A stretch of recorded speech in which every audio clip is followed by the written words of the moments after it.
The side marker lamp in my Sub 93 stopped working because of water ingression into the lamp, rusting out the pin inside the bulb socket. So the bulb was not making any connection and it stopped lighting up. So to fix this, I cut out the wires and the socket from a parts car, and I needed to solder that into my car.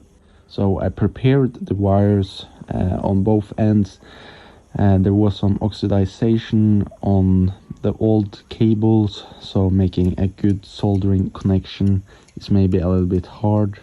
And to do this job and solder, I used my new tool, this soldering iron made by Dremel. It's gas driven, so it's using lighter fluid to exhaust into the tip to heat that up, and then it just works as a normal soldering iron.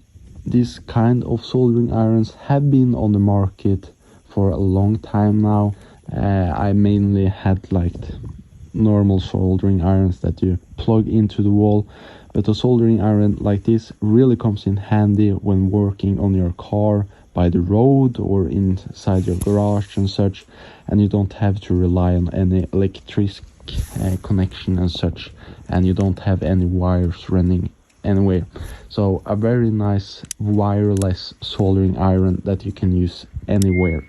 And I've had battery driven soldering irons before, but they don't seem to get hot enough, and the run time is not that long, and when I want to use it, the battery always seems to be drained. So I think that is very nice about this gas driven soldering iron made by Dremel, is that it's just using regular lighter fluid that you can get everywhere, and it's also always ready to be used when you want to use it. So it comes in this nice carrying case with a lot of accessories, so I will just have this case in my car, always ready if I need to solder something. So to operate it, you have a lever to adjust the gas flow that adjusts the heat on the tip. So it works as a normal electric soldering iron.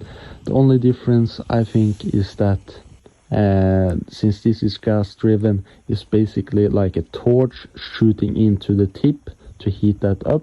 You will have this little exhaust port on the side which will shoot out a little bit of hot air, so you will maybe have to be a little bit careful so you don't direct that air into something that can't take that heat.